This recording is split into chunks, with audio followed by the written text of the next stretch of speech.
"Sir, you need to leave this seat immediately." The sharp, cold voice of Melissa Turner, a 34-year-old flight attendant, cut through the calm of first class. Every word was like a blade slicing into the quiet, forcing every passenger to lift their heads.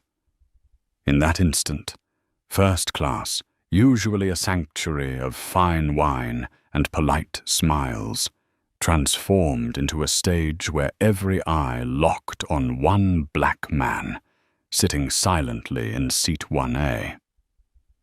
That man was Victor Hamilton, 50 years old. He sat upright, confident, in a tailored suit, Italian leather shoes polished to a shine that caught the cabin light. On his lap lay a folded Financial Times, waiting to be opened. Everything about him radiated the presence of a seasoned businessman who had long grown used to suspicious glances and cold dismissals. But in Melissa's eyes, he was an intruder, someone who did not belong in a space she believed was reserved only for the deserving. Melissa did not lower her voice. She deliberately raised it so every passenger could hear. "This seat is for a true first-class passenger, not for you." The air froze.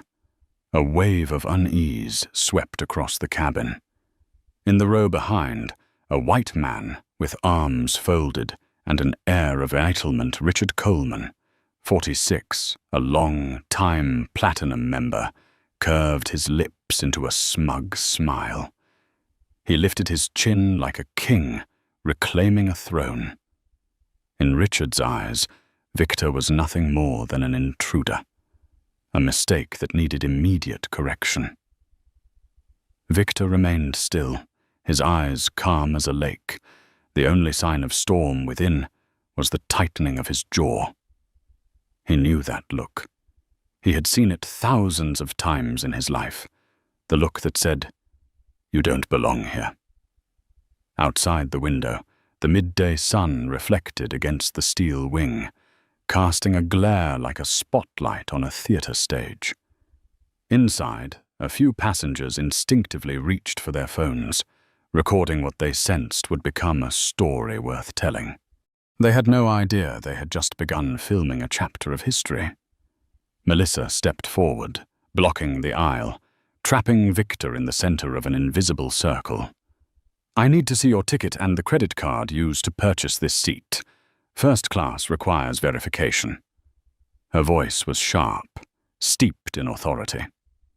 Richard immediately nodded in approval, flashing his platinum card under the lights like a badge of class.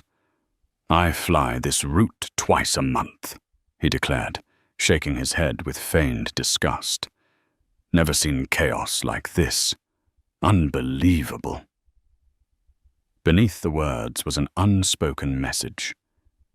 People like you do not belong here. Victor slowly retrieved his ticket. A first-class boarding pass for seat 1A, purchased 3 weeks earlier, neatly tucked into his wallet. He handed it to Melissa without a word. She snatched it, held it under the cabin lights as if inspecting a counterfeit. "It could be fraud," she said, eyes narrowing with suspicion. "We have seen passengers use forged documents before." From seat 2B, a young woman's voice rang out, trembling yet firm. "Excuse me, this is outrageous. I'm live streaming." Sophia Reyes, 29, raised her phone high. On screen, the captions flashed. "First-class discrimination. Airline racism happening now." Viewer count spiked, 23, 67, 156. Melissa snapped, "Turn that off.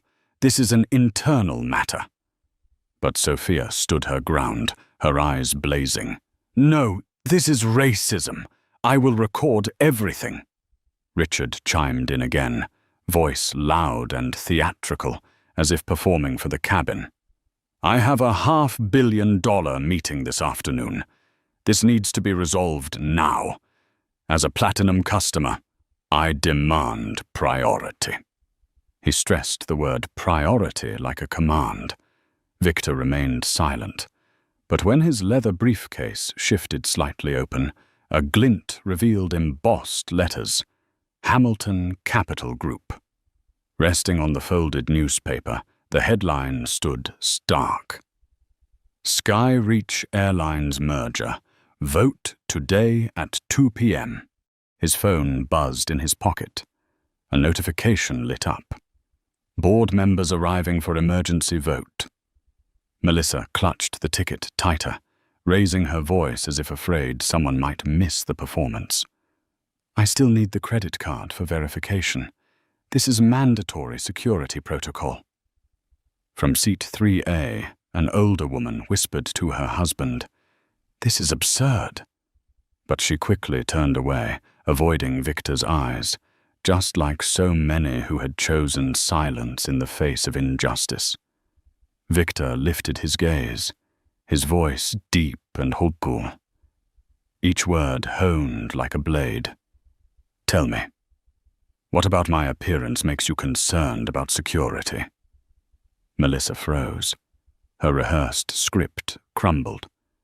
"No, that's not what I meant. What I mean is, we have a protocol. A protocol that applies only to me?" Victor's tone was calm but heavy as molten steel.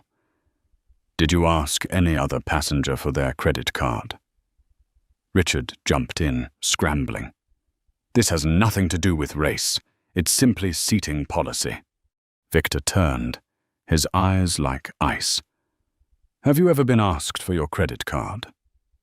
Richard faltered. I'm Platinum. They know me." Victor cut him off, his voice sharp as clashing steel. "They know you because you are Platinum, or because you are white." Silence swallowed the cabin. Richard's lips moved, but no words emerged. On Sophia's phone, the viewer count leapt. 200, 500, 200. Comments surged. "Sue them! Name and shame! This is racism!" In that heavy air, a truth began to surface. The man Melissa and Richard believed was unworthy of this seat was the very man holding a power neither of them, nor the airline, had any idea they were about to confront. Victor remained seated, but behind his quiet eyes, a storm of authority was beginning to rise. The air in first class grew stifling, whispers spreading like fire through dry grass. Every eye was fixed on Victor Hamilton, the man still seated calmly in 1A, while Melissa Turner stood before him, her voice rising sharper with every word. "You are obstructing our operations," Melissa declared, her gaze as sharp as a blade. "If you do not cooperate, I will be forced to call security onto the plane." The words fell over the cabin like the strike of a gavel. A few passengers flinched, others exchanged looks, unsure if they were witnessing a genuine violation or a raw humiliation unfolding in plain sight. Victor did not move. He crossed his legs, his finger tapping lightly on the armrest. Each small gesture carried a weight that made it feel as though he, not Melissa, controlled the rhythm of the entire cabin. In the row behind, Richard Coleman could no longer contain himself. He leapt to his feet, voice urgent. "For God's sake, get him out of here! I have a $500 million deal waiting. I cannot lose another minute." He hammered on the phrase $500 million as though pronouncing a death sentence on Victor. His eyes swept the cabin for support, but instead of agreement, he met silent stares, filled with discomfort, curiosity, and fear. Sophia Reyes, phone in hand, still live streaming, whispered into her viewers, but loud enough for others to hear. "Do you see this? This is no longer about a seat. This is the naked truth, discrimination in front of our eyes." Viewer count surged. 2,000, 3,000, 4,200. Melissa clenched her teeth, scrambling to regain control. She raised Victor's ticket high, her voice pressing down like an accusation. "The ticket may be valid, but where is the credit card? First class requires verification. If you do not provide it, I will have you removed and rebook you on another flight." A murmur rose from row 3A. The older woman who had spoken earlier leaned toward her husband. "This is absurd.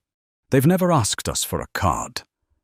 But as before, she quickly fell silent, turning away, avoiding Victor's eyes. Victor lifted the newspaper from his lap, folded it neatly, and placed it into his leather case. Then he looked up, his gaze locking on Melissa. His voice was low and steady, yet each word rang through the dense air.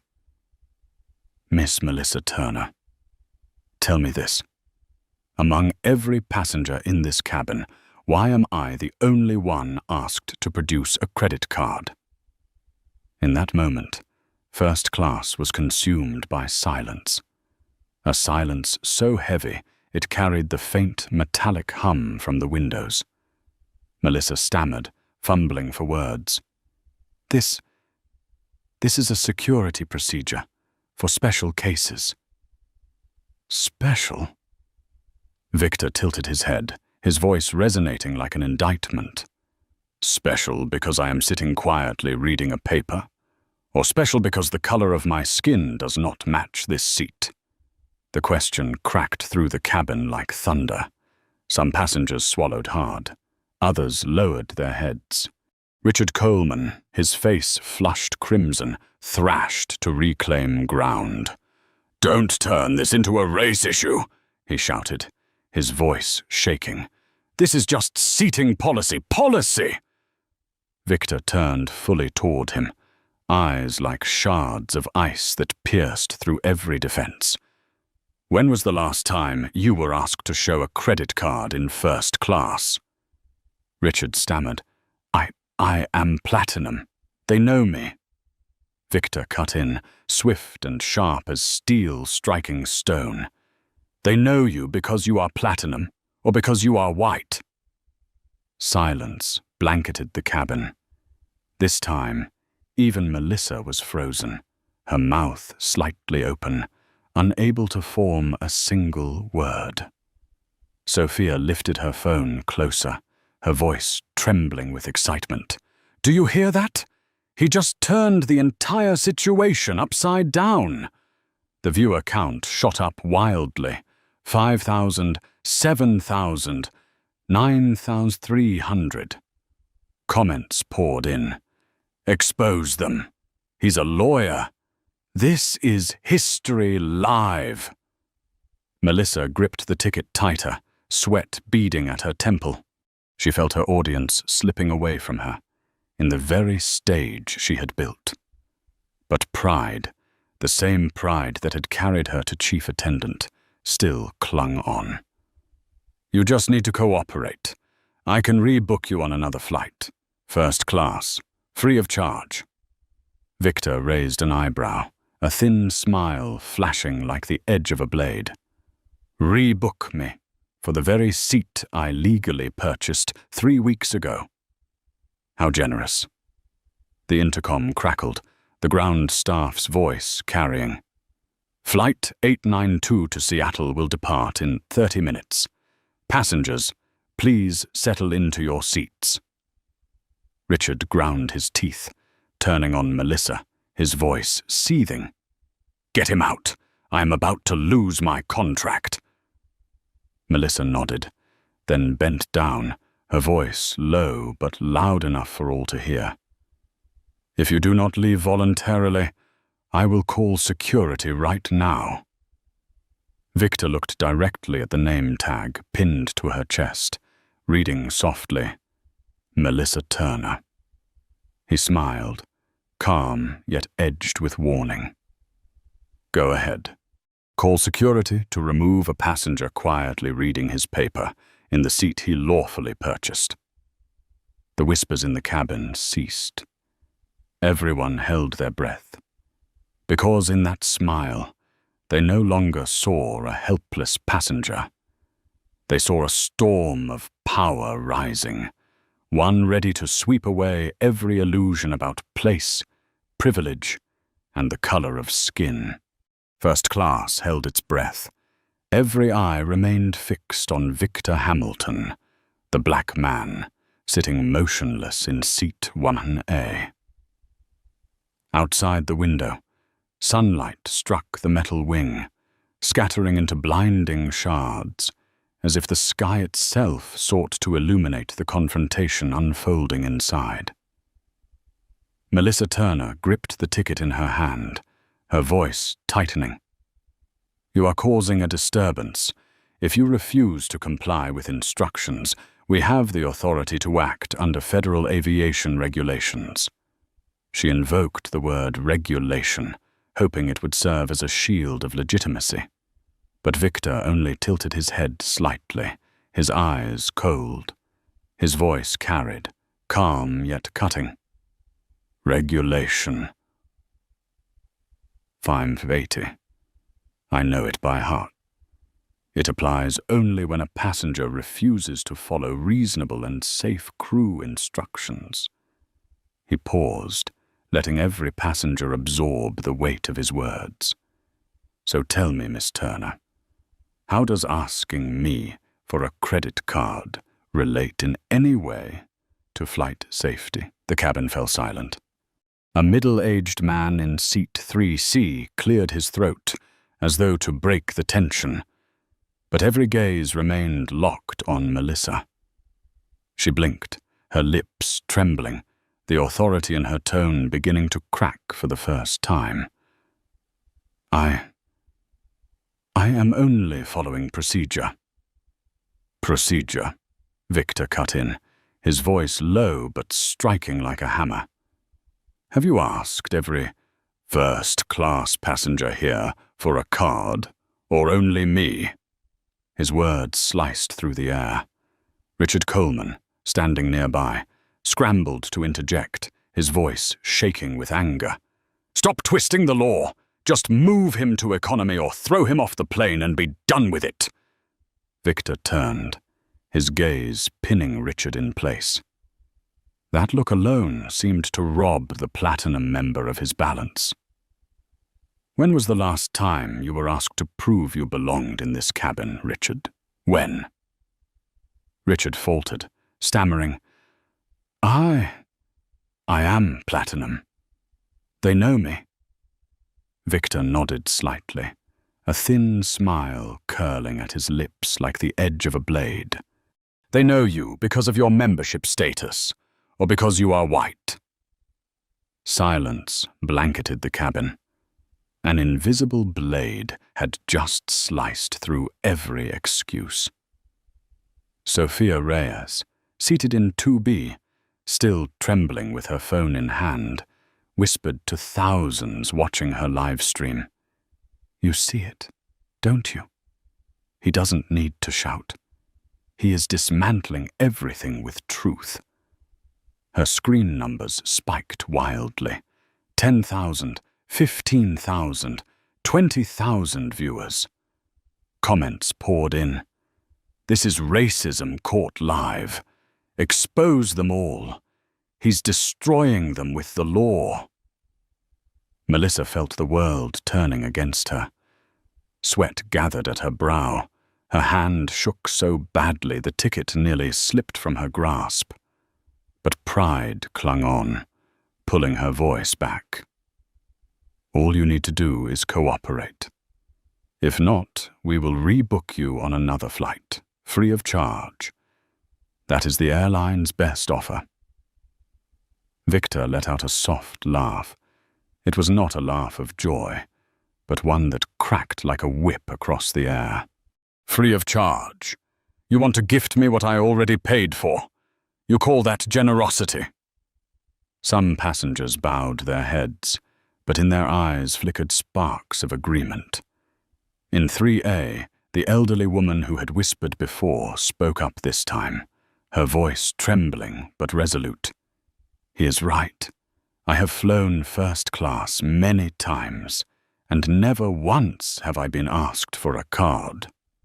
Her words cut a second gash into Melissa's defense. Richard shouted, desperation spilling over like a drowning man grasping for a rope. "This is not about race.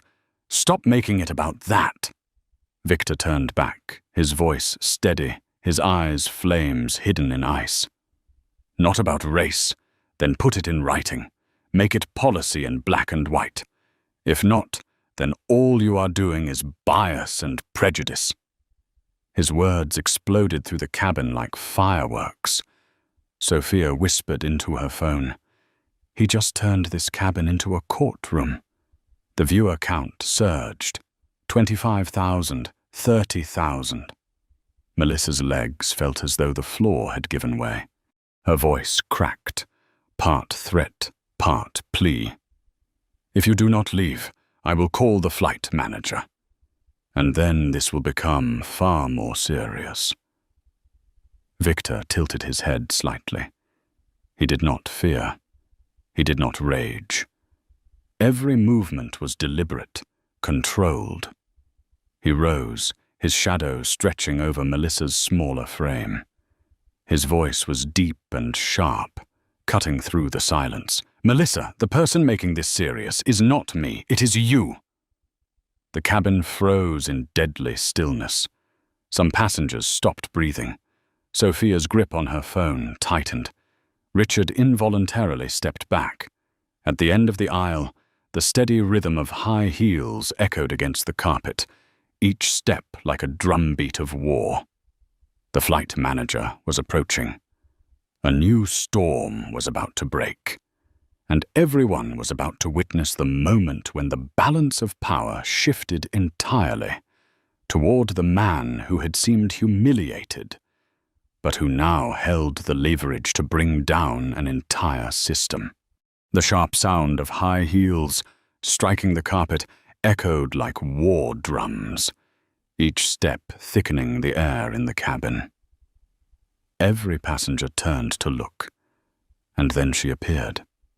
Karen Douglas, 50, 4, a veteran flight manager with over 2 decades of experience. Her frame was small, yet every stride carried the weight of an entire airline system. "What is happening here?" Her voice was low and steady, slicing clean through the heavy silence. All eyes immediately fell on Melissa Turner. Her face had gone pale, but survival instinct forced her to stand tall, clinging to the last performance that might save her. "The man in seat 1A is refusing to cooperate. He will not present his credit card and is obstructing security protocol. I am only following regulations." She pressed those final words like a shield of last resort. Karen folded her arms, her cold gaze shifting from Melissa to Victor Hamilton.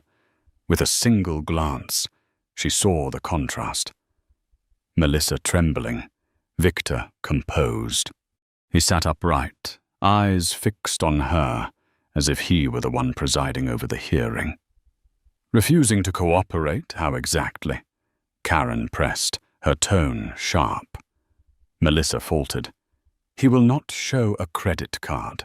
It is a mandatory requirement in suspicious cases." The cabin went silent. Then a voice rose, not loud but clear, from the back.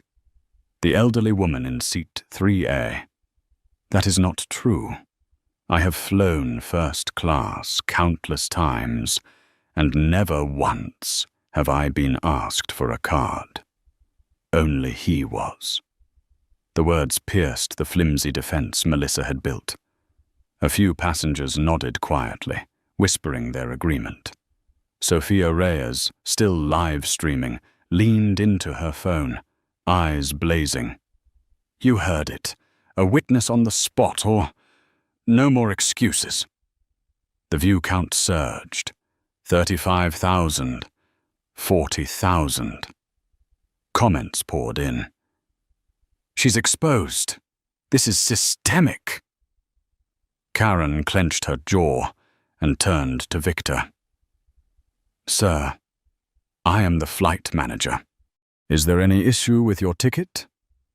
Victor opened his leather case, pulled out his first-class ticket for Seat 1A, and laid it neatly on the tray table. His movement was deliberate, firm, like an attorney presenting irrefutable evidence. There is no system error here, only human error. I purchased this ticket 3 weeks ago. Legal, valid, complete. Yet from the moment I sat down, I was treated as someone to be verified, all because my appearance does not match the seat I occupy. His words fell heavy, like the strikes of a gavel. Richard Coleman shot up, flailing like a drowning man. Do not listen to him. I am a platinum member, and this seat was meant for me. I paid for priority. The airline's policy is— Victor turned sharply, his eyes cutting like a blade. Priority? Priority to redefine who counts as a legitimate customer. Priority to erase someone because of the color of their skin. That is not policy. That is discrimination. The blow shattered Richard's arrogance. He stammered, his face red and pale all at once. Karen swallowed hard. She knew this had gone far beyond a cabin dispute. In her earpiece, the ground crew's urgent voice rang. Report immediately. Skyreach stock is fluctuating due to online rumors. We are running out of time.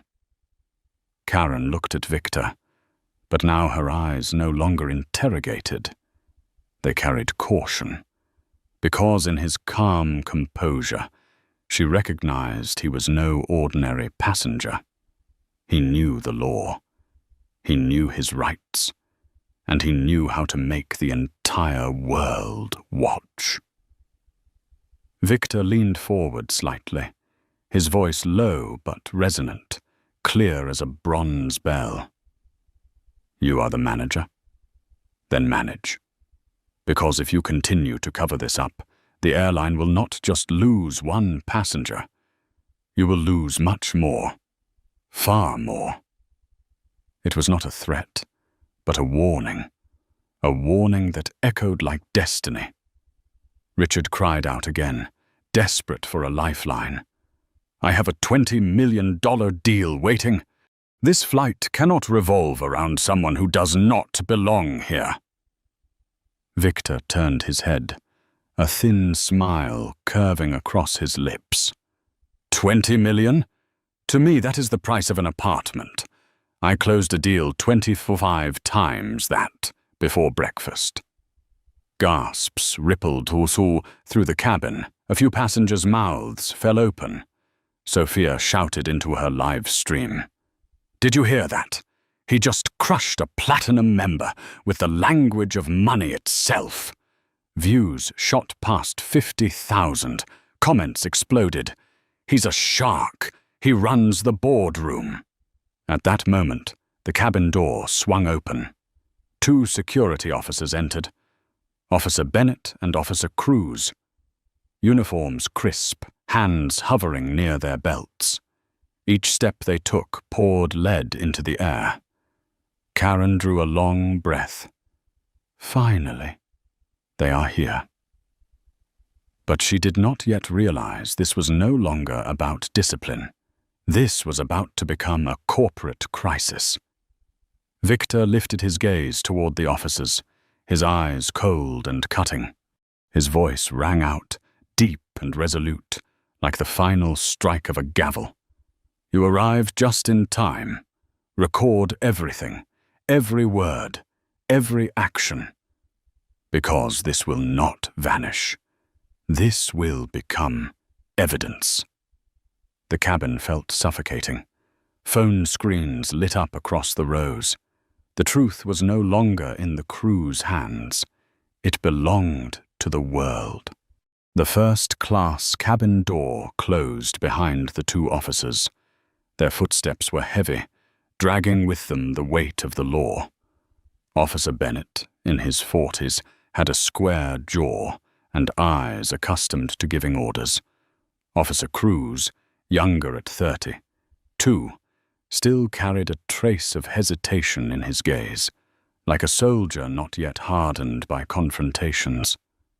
The cabin sank into silence. The low rumble of engines outside became a tense backdrop, a war drum beating steadily. Bennett swept his eyes across the cabin, then pointed directly at Victor Hamilton, seated firmly in 1A. "We received a report of a disruptive passenger. Is that you?" Melissa Turner seized the moment, her voice rising, almost triumphant. "Yes, it's him. He refused to follow instructions, would not present his credit card, argued with the crew, disrupted the entire cabin." The phrase, "disrupted the entire cabin," echoed, but it clashed completely with Victor's image.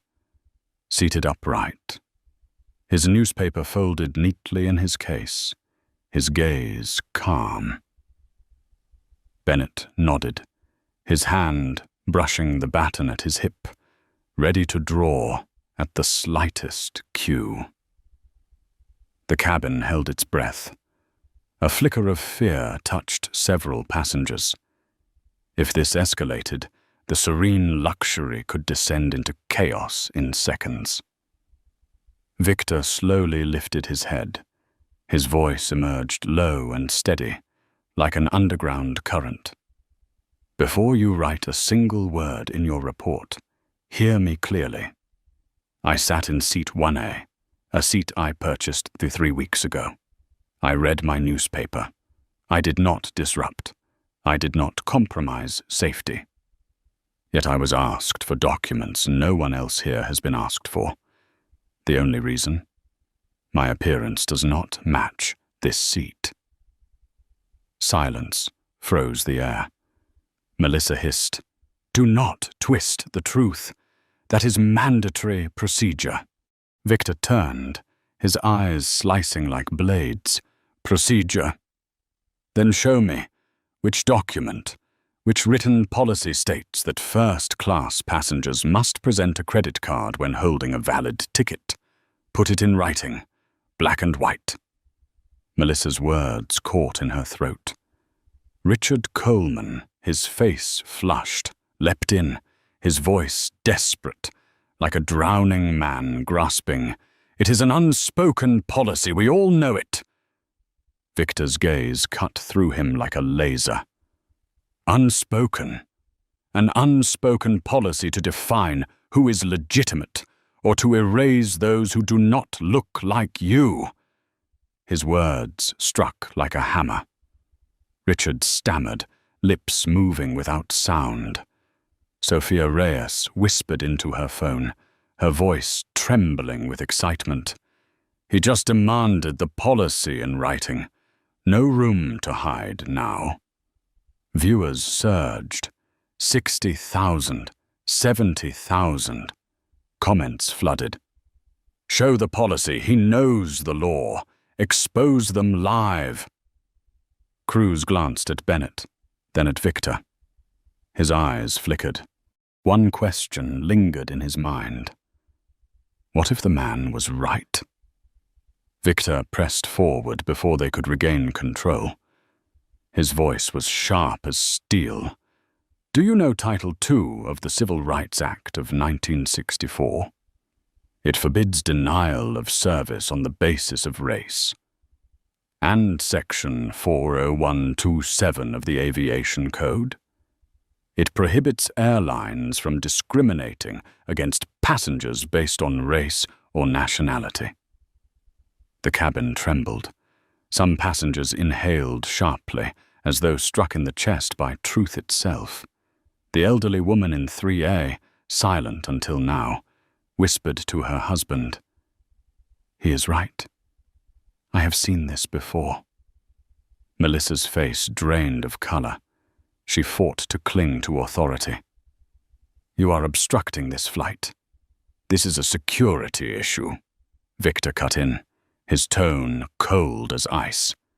Security is not threatened by a man reading a newspaper in his seat. Security is threatened by the bias of your staff.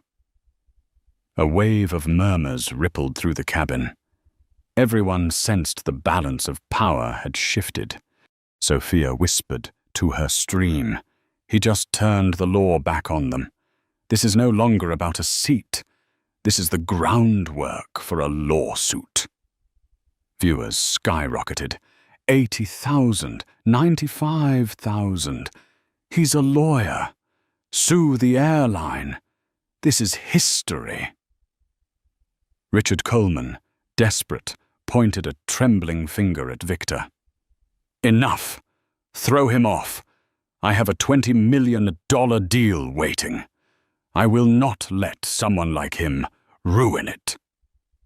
Victor turned back, a thin, icy smile breaking his calm. 20 million? As I said, that is a pocket change compared to a deal I closed before breakfast. But there is one thing priceless. The moment human beings stop valuing each other by the color of their skin. His words fell like a bronze bell. The cabin plunged into silence. Inside Victor's pocket, his phone buzzed. The screen flashed. Skyreach merger, urgent board vote, 30 minutes left. He glanced at it briefly, the glow illuminating his face, making him look like a judge with power over fate itself. Sophia whispered to her live stream, her voice shaking. He is not just a passenger. This is so much bigger than seat 1A. Cruz swallowed hard. Bennett frowned, his hand still hovering over the baton, but his eyes no longer carried certainty. Victor leaned back into his seat, his voice resonant, like a verdict pronounced. You can write in your report that a black passenger was disruptive, or you can write the truth, that the entire world just witnessed this airline discriminate openly. Choose. But remember, everything is being recorded. Every eye is watching. The cabin fell silent. Only the engines outside drummed on, like the beat of a trial not yet adjourned. The roar of the engines hummed beyond the window, but inside the first-class cabin, no one heard anything except the pounding of their own hearts. Every gaze was fixed on Victor Hamilton, the man sitting upright in seat 1A, silent yet holding sway over the entire space. Officer Bennett looked at Victor, then turned to Melissa Turner. His voice was deep, carrying the habit of a man used to commanding. Sir, will you cooperate? We need to resolve this so the flight can depart. Melissa cut in instantly, clinging to the moment like a lifeline. See? Even the police are telling him to cooperate. He is obstructing. Victor did not answer immediately. Instead, he calmly set his hand on his leather briefcase and flicked the clasp open with a sharp click. That small sound cracked through the cabin like a starting gun. Every passenger held their breath. From the case, Victor drew out a thick stack of documents, crisp white paper, stamped with a raised red seal that gleamed under the cabin lights. He laid them on the folding table, angling them so the light caught every detail. Richard Coleman leaned forward for a look, then scoffed with a derisive laugh. Don't play games. Paper tricks won't change anything. Victor raised his eyes, a fire blazing behind the ice. His voice was low, steady, but it carried through the entire cabin. This is no trick. These are the merger agreements worth $500 million for Skyreach Airlines. The cabin erupted.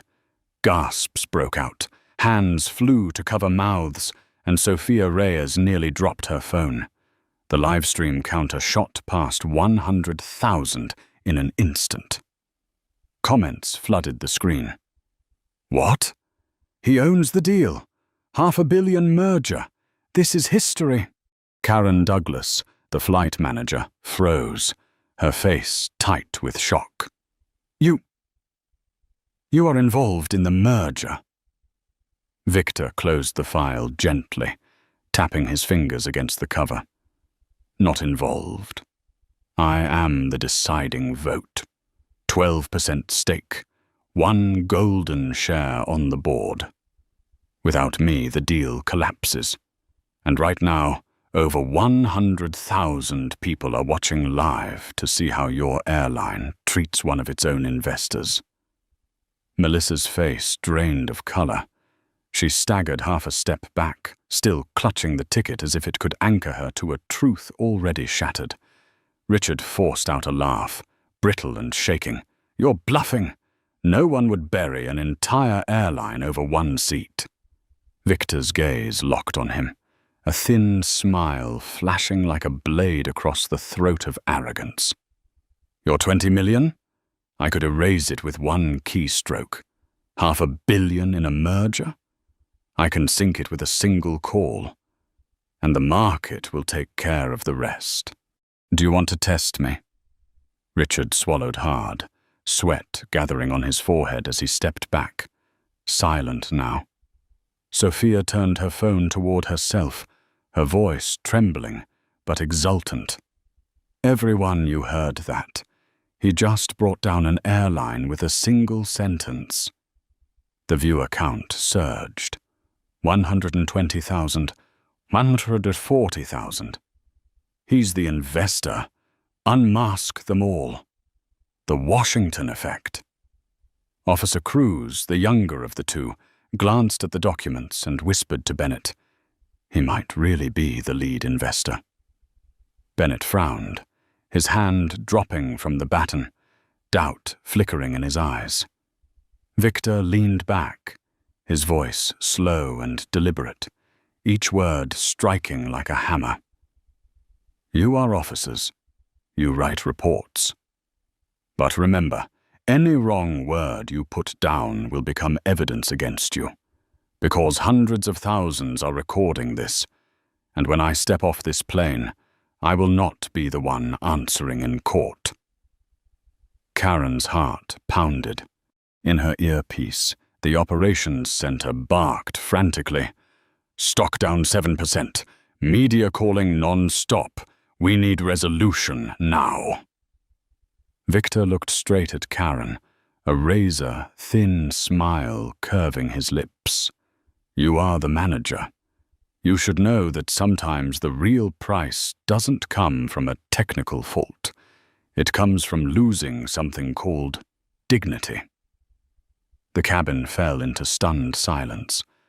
Only the clicks of cameras, the tapping of keyboards, and the ragged breathing of those present filled the air.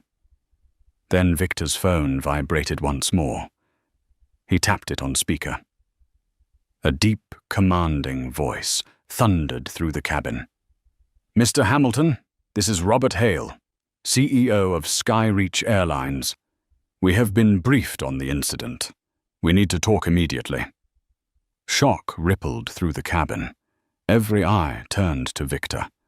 Melissa collapsed into her seat. Karen stood frozen.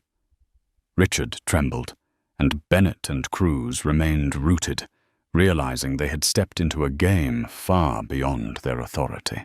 Victor closed his eyes for a moment, then opened them, his voice resonant and final, like a verdict. Perfect. The entire board can hear through dozens of live streams. So listen closely. This is no longer about a seat. This is about an airline digging its own grave. In that instant, everything exploded. No one could ever see Victor as just a passenger again. He was the storm, and the storm had only begun. The low, thunderous voice of Robert Hale, CEO of Skyreach Airlines, echoed through the cabin like rolling thunder over the loudspeaker. Everyone froze. In that moment, a commercial flight had transformed into an emergency boardroom at 30,000 feet. "Mr. Hamilton," Robert's voice wavered beneath its veil of authority. "I have been informed there was a misunderstanding. Please remain calm. We will resolve this internally." Victor Hamilton closed his eyes, drew in a slow breath, then opened them. His gaze blazed, no longer the eyes of a passenger, but of a man who held enough power to alter the fate of an empire. "Internally," Victor repeated, his voice low but heavy as stone. "Robert, this has gone far beyond internal matters. This is racial discrimination, with living witnesses, recorded video, and hundreds of thousands watching live. How exactly do you plan to resolve it internally?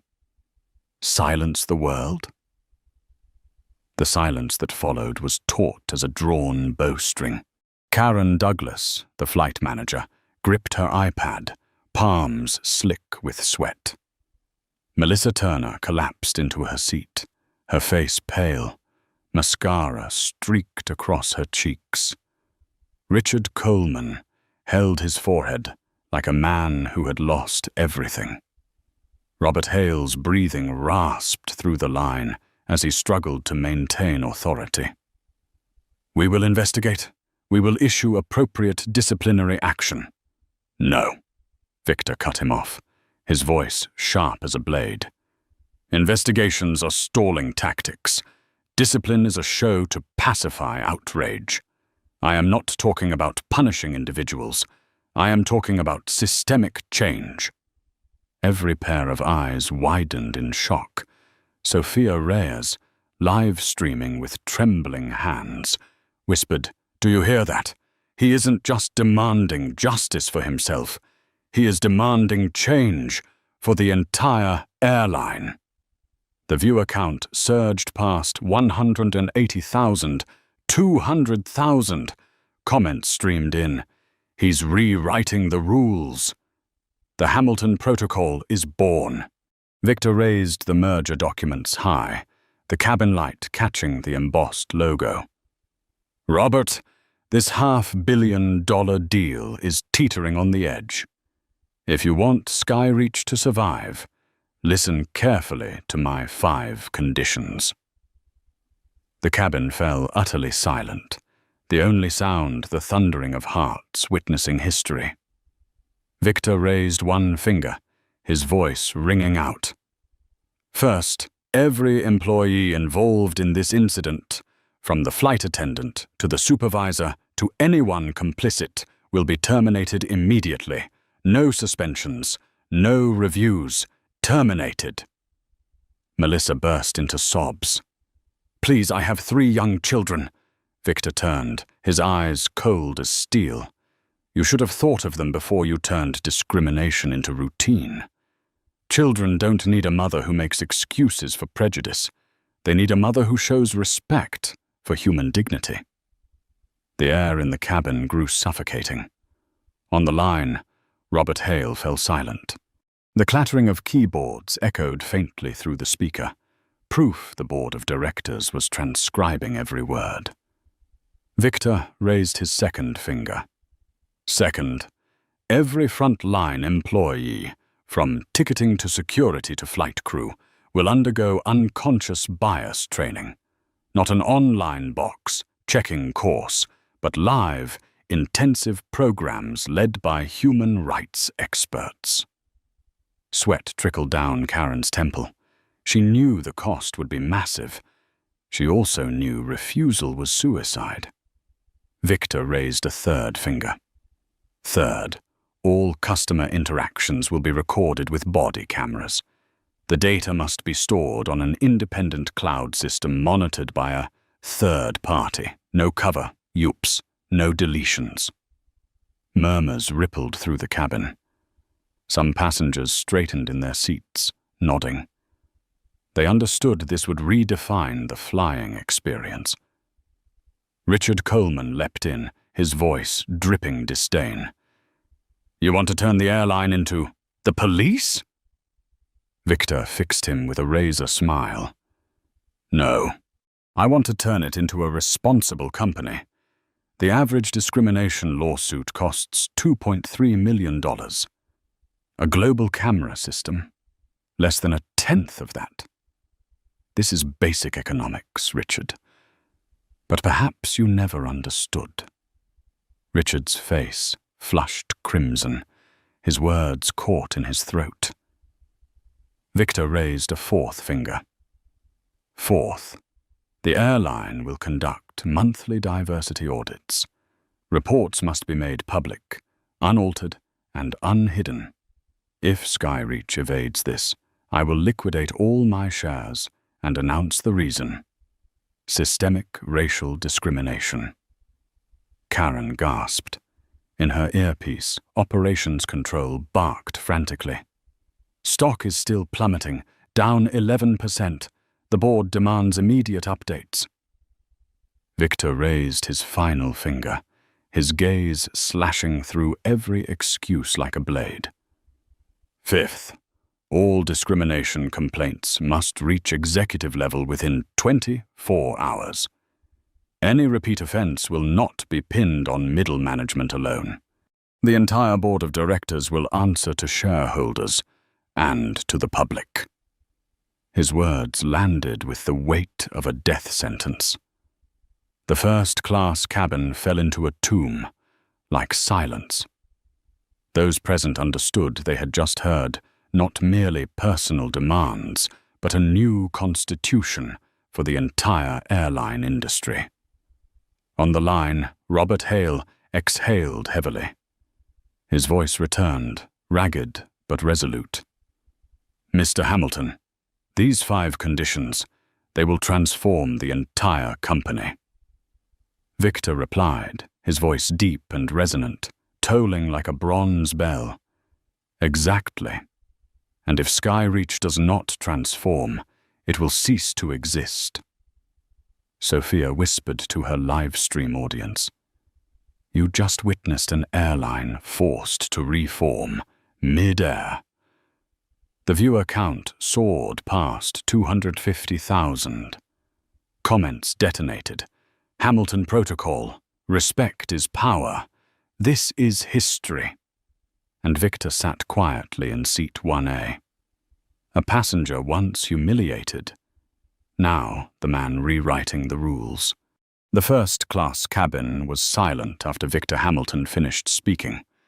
5 conditions, 5 hammer strikes had fallen, leaving behind a heavy void. Everyone understood this was no longer an argument about a seat. It was a verdict against an entire system. On the line, the voice of CEO Robert Hale broke through, strained.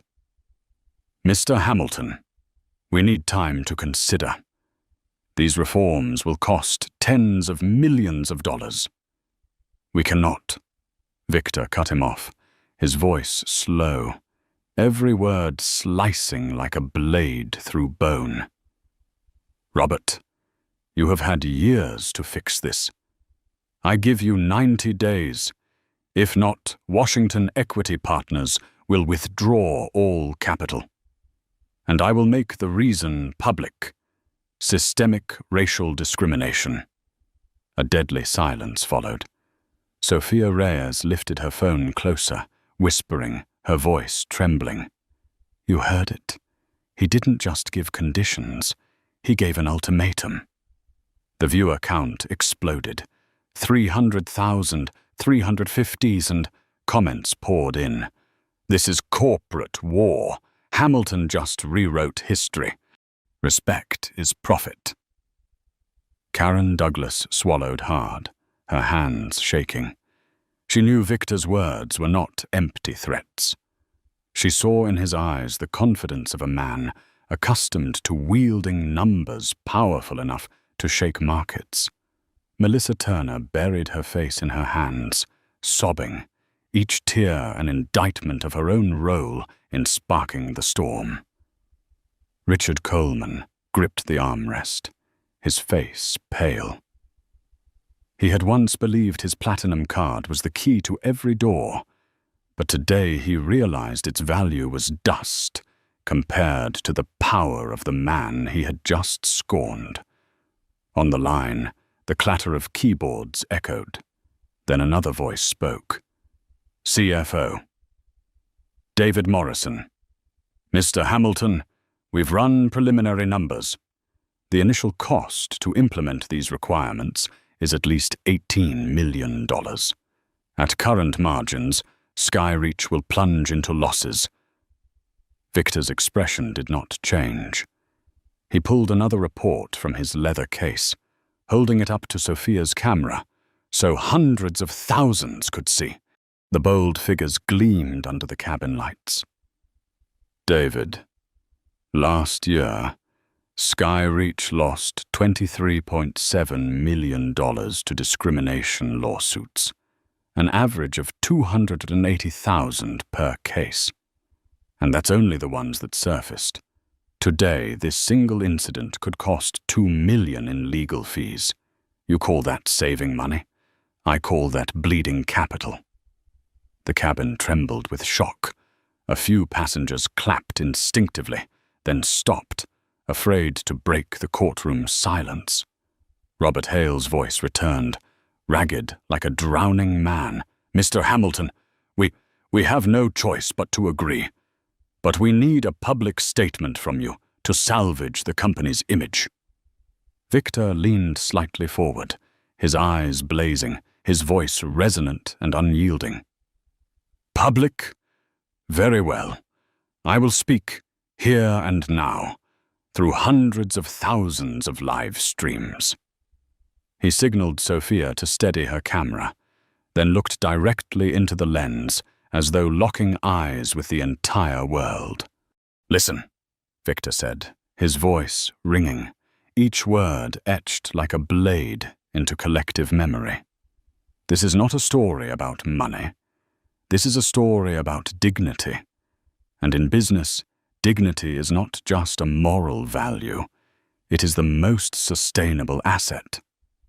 The cabin gasped. Sophia whispered, trembling, "Oh my God, he just turned a plain cabin into a global forum." The viewer count surged past 500,000. Comments erupted. Hamilton Protocol now. Respect is profit. This man changed the game. Robert Hale's voice cracked with emotion. Mr. Hamilton, the Skyreach Airlines Board of Directors officially accepts your 5 conditions. We will sign the resolution today. Victor closed the merger file, a thin smile tracing his lips. He did not need to shout. He did not need to command. He simply sat, and the world revolved around him. In the cabin, Karen Douglas exhaled, her career dangling by a thread. Melissa Turner crumbled, her sobs mingling with the hum of the engines. Richard Coleman slumped, trembling. But Victor sat tall in seat 1A, his gaze fixed on the window. The wing shimmered in the sunlight, reflecting a new beginning. The storm called the Hamilton Protocol had officially formed. And from that moment forward, no airline, no service industry would dare underestimate the power of one word: dignity. The first-class cabin remained silent after CEO Robert Hale declared his acceptance of the 5 conditions. But it was not a peaceful silence. It was the silence of a bomb that had just exploded, with smoke and dust still hanging in the air. Karen Douglas clutched her iPad, receiving a burning message from the ground. Replacement crew en route. Hold all positions. Replace immediately. She looked up, scanned the cabin, then quietly nodded. "Melissa Turner, Richard Coleman, please stand." Melissa sobbed, her eyes red and swollen, mascara smeared like ink stains. She clung to one last plea. "Please, I have 3 children." Karen bit her lip. She knew mercy was a luxury she could not afford in this moment. Power had shifted beyond her hands. The decision was no longer personal. It was an order from a system in upheaval. "Melissa, you are no longer a flight attendant of Skyreach. Gather your things and leave the cabin." Melissa collapsed to her knees, crying out. A few passengers lowered their eyes, unwilling to watch. But Sophia Reyes captured it all, her live stream exploding past 600,000 viewers. Comments poured in. "Accountability at last. Justice is happening. Slime. Hamilton changed everything." Richard Coleman stood frozen, his whole body trembling. The man who had once boasted of his $20 million deal now stood hollow. "You can't do this to me. I'm a platinum member. Karen cut him off coldly. "You have lost your privilege. Leave the cabin." Richard fell silent. He stumbled forward, each step like walking on thin ice. That image spread instantly. A platinum businessman stripped of privilege, leaving first class like a defeated man. Sophia whispered to her viewers, her voice shaking with awe. "You are witnessing history. Privilege erased, right here." Meanwhile, Victor Hamilton remained seated in 1A. His face was calm, his gaze distant, as if he had foreseen everything. He needed no grand gesture. His silence had become a hammer striking the entire system. On the ground, the financial markets quaked. On Wall Street screens, Skyreach shares plunged more than 12% in half an hour. CNN, Bloomberg, Reuters, all blared headlines. "Crisis at 30,000 feet. Skyreach faces investor backlash." Yet the collapse opened the door to recovery. When Sophia's video flooded social media, when the Hamilton Protocol became a global trend, investors recalculated. They realized that if Skyreach truly reformed, this could be a profitable turning point. The stock stopped falling. Then it surged. By the end of the day, the index rebounded, closing 4% higher than in the morning. A living proof of the truth Victor had just declared. Dignity is not only moral, it is profitable. In the cabin, passengers whispered to each other. The woman in 3A gripped her husband's hand, her eyes wet. He's not just fighting for himself. He's fighting for all of us. Sophia turned her camera toward Victor. He sat quietly, a copy of the Financial Times neatly placed on the tray table. That image, simple yet powerful, instantly became an icon. In the ground control room, a staffer's voice rang in Karen's headset. #Hamilton Protocol is climbing straight to #1 worldwide. Over 3 million posts in 1 hour. Karen drew a deep breath, knowing her career would never be the same. But deep down, she could not deny one truth. She had just witnessed the birth of a new order. Melissa was escorted out in tears. Richard disappeared through the door, his figure bent and broken. But Victor remained seated, a mountain standing firm after the storm. The intercom crackled. "Ladies and gentlemen, Flight 892 is preparing for takeoff. Please take your seats." Yet every passenger knew this flight had already left the runway of history. It was not just carrying people from New York to Seattle. It was carrying a revolution. Sophia turned the camera toward herself, tears glistening. Everyone, this is no longer just one man's story. This is the opening chapter of a new era. An era where every business must understand. Respect pays dividends. Discrimination carries a price. The live stream soared past 1 million viewers at once. Comments exploded. Hamilton for president. Dignity is profit. This is the new law. In seat 1A, Victor closed his eyes gently. He did not smile. He did not look triumphant. He simply sat in silence, like a man who knew that everything was only beginning. Because from this day forward, the world would have to remember 2 words: Hamilton Protocol. 6 weeks after Flight 892, the Seattle headquarters of Skyreach Airlines had transformed into a massive reform machine.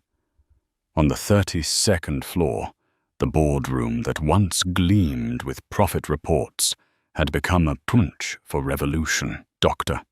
Alicia Monroe, 42, a sociologist newly appointed as the first chief diversity officer in the airline's history, stood before a giant LED screen. Her voice rang out, clear and firm. 94% of airports have equipped frontline staff with body cameras. In 6 weeks, the number of discrimination complaints, 0. An unprecedented figure. At the end of the table, CEO Robert Hale sat in silence, his hair grayer by the day. Beside him, COO Jennifer Liu scribbled furiously, knowing that every report could now serve as evidence or as a shield. Dr. Monroe switched to a new slide. 100% of employees have completed anti-bias training. 78% admitted to having unconscious prejudice. More than half reported their perspective has changed after the program. The truth landed on the table like stones, stripping away the facade the system had long hidden behind. On the live stream screen from Chicago, Victor Hamilton appeared. He wore a charcoal suit and navy tie, seated in the office of Washington Equity Partners, with Lake Michigan shimmering in the afternoon sun behind him. He didn't need to slam the table or raise his voice. His presence alone commanded silence. Dr. Monroe. Victor leaned toward the camera, his voice deep and steady. What about customer data? A young woman rose, Maria Santos, 29, the very passenger who had live-streamed that day. Now she was director of customer experience. Her eyes shone, her voice confident. Customer satisfaction has risen 47%, from 2.4 stars to 4.3 out of 5. Ticket sales from minority communities have jumped 89%, and through word of mouth alone, revenue has increased by $67 million. Victor nodded slightly, a thin smile curving his lips like a green checkmark on a balance sheet. Good. You have understood the simple lesson. Respect pays. A year later, Harvard Business School added the case to its curriculum. The first slide showed Victor seated calmly in 1A, while Melissa Turner pointed accusingly. Below it read, "Power is not granted. Power is recognized when used with purpose." Around the world, the Hamilton Protocol became a standard. Lufthansa in Europe announced its adoption. In Japan, the largest hotel chain launched a scholarship fund for minority employees inspired by Victor. In South Africa, a mining conglomerate established an anti-discrimination hotline, even deep underground. In the U.S. Congress, the Dignity and Commerce Act was passed, mandating all federal service companies to conduct anti-bias training, publish complaint reports, and establish direct reporting channels to executives. One senator declared, "Flight 892 proved that justice is not only moral, it is an economic foundation." Skyreach's Seat 1A became a symbol. The airline affixed a small silver plaque. Seat 1A, birthplace of the Hamilton Protocol. Respect is our core value. Travelers came from around the world to take photos, posting them online with the hashtag #RespectIsProfit. The seat became a living monument to the moment when a lone passenger rewrote the global rulebook. Melissa Turner, after being fired, fell into despair. But she later entered a scholarship program funded by Washington Equity. 3 years later, she became a law student specializing in human rights. At a seminar, she confessed, "I once used this hand to point and humiliate. Now, I want to use it to protect those who are humiliated." Richard Coleman published a memoir titled The Seat I Didn't Deserve, recounting his fall from platinum to disgrace. The book became a bestseller, a public confession to society. 18 months after Flight 892, Victor Hamilton took the stage at TED Global. The lights fell on his salt and pepper hair, his eyes deep with conviction. His voice resonated. "Power does not reside in the highest seat, but in ensuring anyone can sit in the seat they paid for. Change does not begin in a luxurious boardroom, but in the moment we dare to say no to injustice. And remember, in the 21st century, discrimination is not only a moral sin, it is a massive financial liability." The auditorium erupted in thunderous applause. Thousands stood, tears in their eyes. In Chicago, Victor sat silently in his office, the city lights dancing on Lake Michigan. On his desk lay an old paper ticket, Seat 1A, laminated like a relic. Not to remember the humiliation, but to honor the power of a moment when silence was broken. He whispered, just loud enough for himself, "Power is not shouting louder. Power is making the world fall silent to hear the truth." The legacy of Flight 892 had risen far beyond the skies. It did not just change an airline, it redefined the very concept of profit. Dignity is the most sustainable asset. And from Seat 1A, a global movement took flight. Seat 1A on Flight 892 seemed like just an ordinary seat. But from the moment Victor Hamilton was dismissed, it became a symbol of the truth that dignity cannot be bought, cannot be stripped away, and when one person dares to stand firm, an entire system must change. From a confrontation in the sky, the Hamilton Protocol became a global standard. It proved something that should have been simple all along. Respect pays, discrimination costs. And perhaps the most memorable part is not in the millions of dollars, nor in the rise and fall of stocks, but in the truth that sometimes one person simply sitting in the seat they rightfully deserve is enough to ignite a revolution. If you believe dignity must always come before profit, hit like to help this story travel further. If you want to continue following stories of justice and resilience, subscribe to the channel today and leave a comment with the words "Respect first," so the world knows we are building a future where fairness is not just a promise, but the rule of the game.